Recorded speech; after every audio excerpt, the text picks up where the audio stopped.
प्रिय विद्यार्थियों, B part first भूगोल विषय के प्रथम प्रश्न पत्र के अंतर्गत हम भौतिक भूगोल में पृथ्वी की उत्पत्ति से संबंधित जो परिकल्पनाएं हैं उनका अध्ययन पिछले व्याख्यान के अंतर्गत किया था। मुख्य रूप से पृथ्वी की उत्पत्ति से संबंधित जितनी भी परिकल्पनाएं हैं, कुछ धार्मिक परिकल्पनाएं, कुछ वैज्ञानिक परिकल्पनाओं के अंतर्गत हम एक तारे से उत्पन्न परिकल्पनाओं को अद्वैतवादी परिकल्पना के नाम से संबोधित करते हैं। वह एक से अधिक तारों के टकराव या ग्रहों के भिड़ने से जो परिकल्पनाएं हैं उनको हम द्वैतारिक परिकल्पनाओं के नाम से संबोधित करते हैं। पिछले टॉपिक में हमने अद्वैतवादी परिकल्पनाओं का अध्ययन किया था। आज के व्याख्यान के अंतर्गत हम पृथ्वी की उत्पत्ति से संबंधित जितने भी द्वैतारिक परिकल्पनाएं हैं, जिनमें कि चैम्बरलेन की ग्रहणु परिकल्पना, जेम्स जीन्स की ज्वारीय परिकल्पना, रसेल की द्वैतारिक परिकल्पना, होयल तथा लिटिलटन का सिद्धांत, ऑटो स्मिथ का अंतरतारक दूर परिकल्पना एवं सबसे जो आधुनिक सिद्धांत है बिग बैंग तथा स्फीति सिद्धांत, इन सभी परिकल्पनाओं का अध्ययन हम द्वैतारक परिकल्पना के अंतर्गत करेंगे।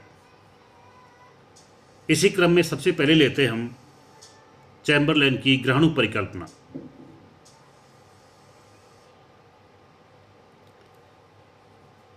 निहारिका परिकल्पना के विपरीत चैम्बरलेन ने सन 1905 में पृथ्वी की उत्पत्ति के संबंध में अपनी ग्रहणु परिकल्पना प्रस्तुत की।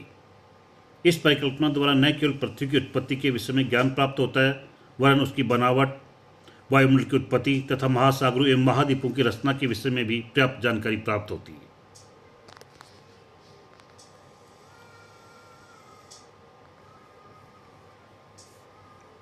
निहारिका परिकल्पना के विपरीत चैम्बरलेन का विचार था कि पृथ्वी की रचना केवल उस एक निहारिका से नहीं हुई जिसका अवशिष्ट भाग सूर्य बना, वरन उसकी उत्पत्ति दो बड़े तारों के सहयोग से हुई है। चैम्बरलेन के अनुसार ब्रह्मांड में प्रारंभ से दो विशाल तारे विद्यमान थे, एक सूर्य तथा दूसरा उसका साथी तारा जो कि काफी विशाल था। ग्रह निर्माण के पूर्व सूर्य तप्त एवं गैसपूर्ण नहीं था, परंतु ठोस कणों से निर्मित चक्राकार एवं शीतल था। ब्रह्मांड में घूमते हुए इस सूर्य तारा के पास एक विशालकाय तारा पहुंच गया। इस प्रकार पास आते हुए तारे को आकर्षण शक्ति के कारण सूर्य के धरातल से असंख्य छोटे छोटे कण बाहर अलग होकर विखंडित हो गए। प्रारंभ में मौलिक अवस्था में ये कण धूल कण के रूप में थे। इन बिखरे हुए कणों को ग्रहाणु अथवा प्लानेटिसिमल कहा जाता है। ब्रह्मांड में बिखरे हुए ग्रहाणु में कुछ ग्रहाणु अपेक्षाकृत बड़े आकार वाले थे। यही बड़े ग्रहाणु भावी ग्रहों के निर्माण के लिए केंद्र भाग बने। इस प्रकार बड़े ग्रहाणु के चारों ओर छोटे छोटे ग्रहाणु ने उनसे मिलकर बृहद रूप धारण करना प्रारंभ कर दिया। फलस्वरूप असंख्य ग्रहाणु ने सम्मिलित होकर वृहद आकार में परिवर्तित होकर ग्रहों का रूप धारण कर लिया। इस परिकल्पना के अनुसार सूर्य के धरातल के कणों के अलगाव का मुख्य कारण पास आने वाले तारे की ज्वारीय शक्ति को बताया जाता है। यह सोचना आवश्यक नहीं है कि पृथ्वी पूर्ण रूपेण कभी भी तरल अवस्था में रही होगी। पृथ्वी की रचना सर्वप्रथम ग्रहाणु केंद्र से प्रारंभ होकर निरंतर विकास की ओर अग्रसर होती गई। प्रारंभ में निर्माण केंद्र अधिक घनत्व वाला था, ठोस था तथा यह ग्रहाणु के आपसी आकर्षण द्वारा संवहन में बना था। जो जो अन्य ग्रहाणु से जुड़ते गए, पृथ्वी का आकार आरंभ में तीव्र गति से तथा बाद में मंद गति से बढ़ता गया तथा एक निश्चित समय में पृथ्वी ने अपना वर्तमान रूप प्राप्त कर लिया। मूल पिंड तथा मौलिक सूर्य तारा का अवशिष्ट भाग वर्तमान सूर्य बन गया।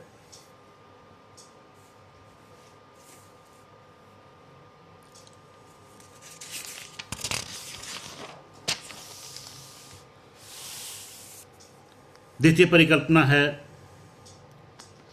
जेम्स जीन्स की ज्वारीय परिकल्पना।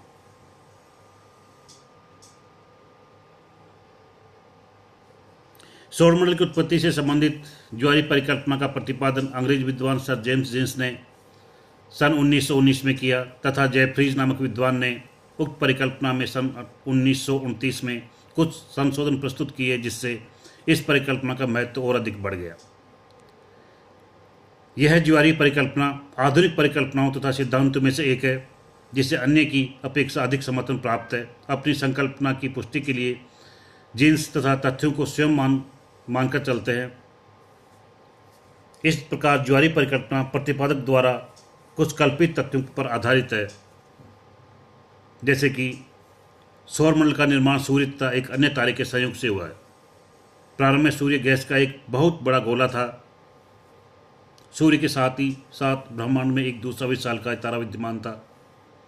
सूर्य अपनी जगह पर स्थिर था तथा अपनी जगह पर ही घूम रहा था। साथी तारा एक पथ के सहारे इस घूम रहा था। वह सूर्य के निकट आ रहा था। साथी तारा आकार तथा आयतन में सूर्य से बहुत अधिक विशाल था।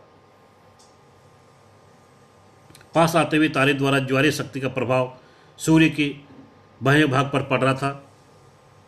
इस प्रकार उपयुक्त स्वयं कल्पित तथ्यों के आधार पर जीन्स ने बताया कि साथी तारा निरंतर एक पथ के सहारे सूर्य की ओर अग्रसर हो रहा था, जिस कारण साथी तारे की आकर्षण शक्ति द्वारा वायव्य ज्वार का प्रभाव सूर्य के बाह्य भाग पर पड़ने लगा। फलस्वरूप सूर्य में ज्वार उत्पन्न होने लगा। यह ज्वारीय क्रिया सूर्य में उसी प्रकार संभव हो सकी जिस प्रकार वर्तमान समय में पृथ्वी के निकट चंद्रमा के आ जाने से महासागरों में ज्वार उत्पन्न हो जाता है। जो जो विशालकाय तारा पृथ्वी के पास आता गया, त्यों त्यों उसकी आकर्षण शक्ति बढ़ती गई और ज्वार की तीव्रता बढ़ती गई। जब तारा सूर्य के निकटतम दूरी पर आ गया तो उसकी आकर्षण शक्ति सूर्य से अधिक हो गई, जिस कारण हजारों किलोमीटर लंबा सिगार के आकार वाला ज्वार सूर्य के बाह्य भाग में उठा। सिगार के आकार वाले इस भाग को फिलामेंट कहा गया। सूर्य के निकटतम दूरी पर पहुंचने के कारण तारे की अधिकतम आकर्षण शक्ति के प्रभाव से एक विशाल फिलामेंट सूर्य से टकराकर हटकर तारे की तरफ अग्रसर हुआ।